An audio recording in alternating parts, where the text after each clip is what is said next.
Hello, guys. This is Ulfat Rahman again with Voyage Unplanned.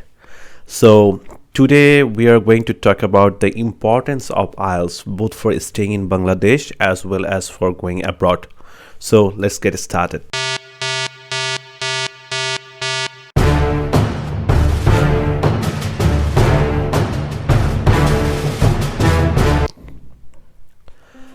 আচ্ছা, আমাদের দেশের ছাত্রছাত্রীদের মধ্যে স্পেশালি যারা হচ্ছে যে এসএসসি বা এইচএসসি কমপ্লিট করছে তাদের এসএসসি বা এইচএসসি কমপ্লিট করার পরে একটা বড় কোয়েশ্চেন থাকে যে আমরা কি সরকারি ইউনিভার্সিটির জন্য প্রিপারেশন নিব নাকি দেশের বাইরে যাব।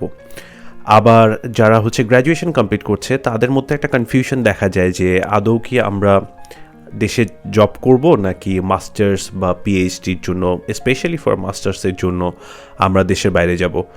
সো যখনই তারা ডিসিশন নেয় যে না they are going to go abroad for their studies, সেটা হতে পারে আন্ডার গ্র্যাজুয়েট বা সেটা হতে পারে আপনার মাস্টার্স ডিগ্রি, প্রথম ব্যারিয়ার যেটা দেখা যায় স্টুডেন্টদের জন্য সেটা হচ্ছে কি IELTS. Now I am not talking about all the students, আমি বলছি যে আমার দেখা মতে I have been working as an IELTS instructor in Bangladesh from last 1 year, almost 1 year, yes. And আমার কাছে যেটা মনে হয়েছে যে অলমোস্ট 60% স্টুডেন্টের একটা মেজর ব্যারিয়ার হচ্ছে IELTS.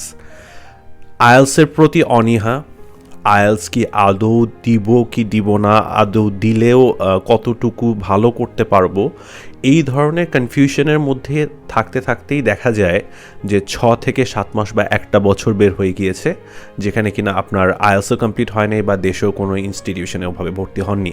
So let's talk about why this confusion is happening, right? Or কেন এত ভয় আইএলস নিয়ে? আইএলস তো এমন কোনো কিছু না যেটা কিনা for example if I talk about BCS or something যে এত হার্ড কিছুও না। আচ্ছা, so I had completed my bachelor degree from abroad, right? So I had stayed in China for 8 years for my MBBS degree.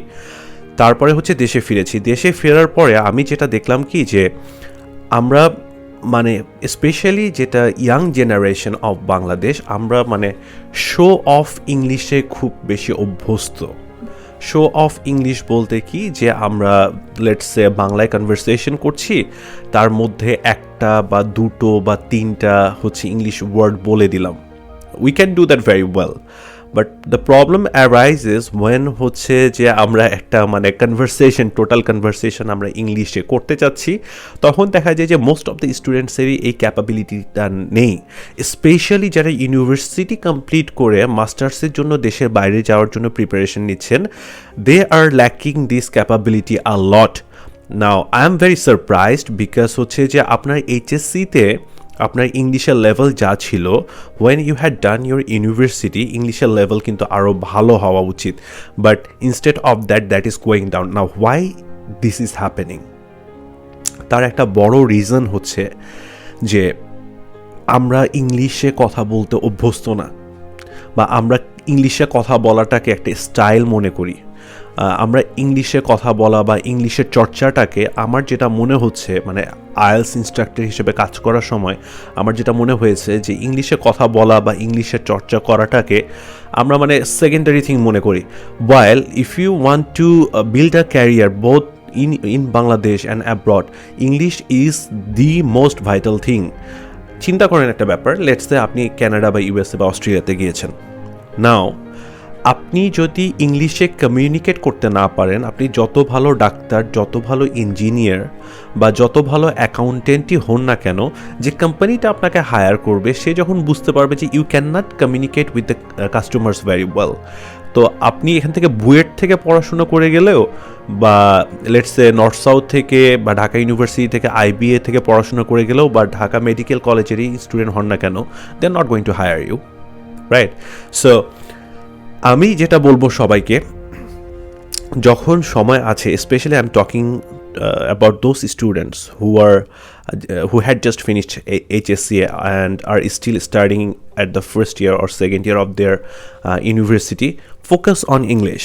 This is very important. This is as much as important as your main subject. Okay?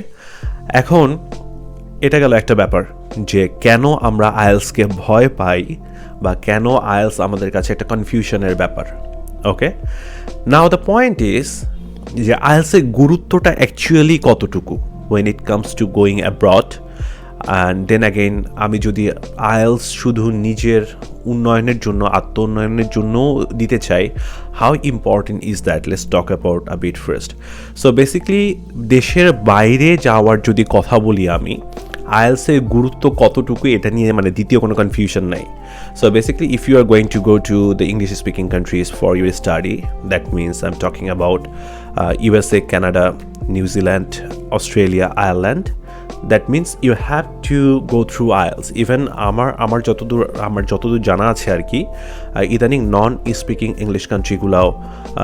English speaking কান্ট্রিগুলাও হচ্ছে যে আপনার IELTS require করছে হচ্ছে পড়াশোনার জন্য, কারণ তারা কোর্সটা ইংলিশে কন্ডাক্ট করছে, রাইট? সো যারা পড়াশোনা করার জন্য দেশের বাইরে যেতে চাচ্ছেন, স্পেশালি ইংলিশ স্পিকিং কান্ট্রিগুলোতে, তাদের জন্য আইএলসের কোনো বিকল্প নেই।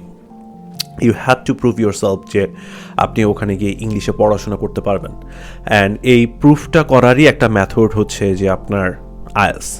নাও if I talk about the people who are trying to go abroad for job purposes, for example you want to go to UK, আপনি ইউকেতে জবের জন্য যেতে চাচ্ছেন, অথবা আপনি ইদানিং ক্যানাডাতেও জব ভিসা অফার করছে বা অস্ট্রেলিয়াতেও অফার করছে, you want to go there to work, সেই ক্ষেত্রেও কিন্তু আপনার জেনারেল ট্রেনিং আইএলস দিতেই হবে। If you can not do that, even একটা সার্টেন মার্কের ক্রাইটেরিয়া আছে যে ইউকের জন্য সেপারেট, অস্ট্রেলিয়ার জন্য separate. If you can not score that score, then you cannot go there for work, right? So that's how much important it is for going abroad. মানে আইএলসের বাইরে যাওয়ার ক্ষেত্রে আইএলসের যে গুরুত্ব, এটা আই থিঙ্ক আমার এক্সপ্লেইন করার আর কিছু নেই। Now let's talk about what can you do with IELTS when you are living in the country. So specially আমি তাদেরকে বলছি যারা ইউনিভার্সিটির ফার্স্ট ইয়ারে পড়ছেন অথবা সেকেন্ড ইয়ারে পড়ছেন। সো দেখা যায় কি যে আমাদের দেশে একটা কালচার মানে প্রচলিত আছে, সেটা হচ্ছে কি যে আপনার মানে আমরা যখন ইউনিভার্সিটিতে পড়ি, ইউনিভার্সিটিতে পড়ার সময় আমাদের হাত খরচের টাকা যেটা, সেটা কিন্তু আমাদের প্যারেন্টসরাই বহন করেন। যেখানে বাইরের দেশে যারা পড়াশোনা করে, বা আমিও যখন পড়াশোনা করেছি, আমার পার্শিয়াল হাত খরচ ইয়েস আমার বাবা দিতেন, বাট বাদবাকিটা কিন্তু আমি নিজেই আর্ন করতাম, রাইট? সো দেশে যখন এই কালচারটার কথা চিন্তা করা হয়, এই কালচারটা এখনও গড়ে ওঠেনি। But those who are studying in the first and second year of your university, if you can like do the IELTS and if you can achieve a band score of 8 and above, বাংলাদেশের মতো জায়গায় আপনি প্রতি মাসে বেশ ভালো কিছু হাত খরচ ইনকাম করতে পারবেন, ঠিক আছে? সো একজন আইএলস ইনস্ট্রাক্টর বাংলাদেশে কত ইনকাম করতে পারে, এটার উপরে টোটাল একটা আলাদা ভিডিও আমি শ্যুট করব, so that you guys have an clear idea. But the thing is, আইএলসটা কিন্তু আপনার হচ্ছে যে ছাত্র অবস্থায়, মানে ছাত্র থাকাকালীন অবস্থায় বা ছাত্র জীবনে আপনার হচ্ছে ভালো একটা ইনকাম সোর্স হতে পারে, number one. Number two, when it comes to the multinational companies of our country, একটা সার্টেন র্যাঙ্কের পরে প্রমোশনের জন্য কিন্তু আপনার আইএলসটা দরকার হয়ই। তো অনেকেই কি করে যে প্রথম থেকে চাকরিটা শুরু করার পর যখন ওই প্রমোশনের সময়টা আসছে, তখন কিন্তু সে আইএলস করবে বা করতে হবে, এই ব্যাপারটা তার মাথায় আসে, রাইট? তখন একটা রাশ হয়ে যায় যে আমার হাতে সময় নেই, আমার এত দিনের মধ্যে কমপ্লিট করতে হবে, আমি দিনের বেলা জব করছি, রাতের বেলা পড়াশোনা করছি, কিভাবে কমপ্লিট করব, it is becoming very difficult. So এই ধরনের পরিস্থিতির সম্মুখীন না হয়ে আমার মনে হয় যে প্রথম থেকে একটু সচেতন হওয়াই ভালো। মানে স্পেশালি যারা মাল্টিন্যাশনাল কোম্পানি বা বাইং হাউসগুলোতে জব করছেন বা হসপিটালিটি ইন্ডাস্ট্রিতে আছেন, তাদের জন্য আমি বলবো যে আপনি যদি চিন্তা করেন যে আপনি এই লাইনে আপনার ক্যারিয়ার পারসিউ করবেন, then I think it's better to be aware of IELTS like even before like you had reached that certain threshold, যেখানে কিনা আপনার ওই থ্রেশহোল্ডটা ক্রস করার জন্য IELTSটা ম্যান্ডেটরি, রাইট? সো যদি সামারাইজ করি পুরো ভিডিওটাকে, তাহলে ব্যাপারটা কি দাঁড়াচ্ছে, বাইরে যাওয়ার ক্ষেত্রে আপনি পড়তে যান অথবা জব করতে যান, it doesn't matter, you have to go through IELTS। Then again আপনি যদি দেশে থাকেন, আপনি যদি স্টুডেন্ট হন, সেক্ষেত্রে আইএলসটা করে রাখলে আপনার একটা সাইড ইনকামের বেশ ভালো একটা সাইড ইনকামের ব্যবস্থা হচ্ছে। দেন আগেন দেশে যারা মাল্টিন্যাশনাল কোম্পানিগুলোতে জব করছেন, হ্যাঁ, তাদের জন্য কি হচ্ছে যে তাদের জন্য যখন প্রমোশনের জন্য আইএলসের দরকারটা হয়, সেক্ষেত্রে হচ্ছে যে আপনাদের আর কোনো এক্সট্রা চিন্তা করার ব্যাপার থাকছে না। So those are the importance of IELTS both in terms of going abroad and staying in the country. So thank you very much. আজকে এ পর্যন্তই, আবার নতুন কোনো ভিডিও নিয়ে আসবো আপনাদের সামনে। And don't forget to subscribe. আমি আপনাদেরকে এর আগে ভিডিওতেও বলেছি, আবার বলছি, this is my second video and I am going to keep like making videos, but I need your support. Thank you very much.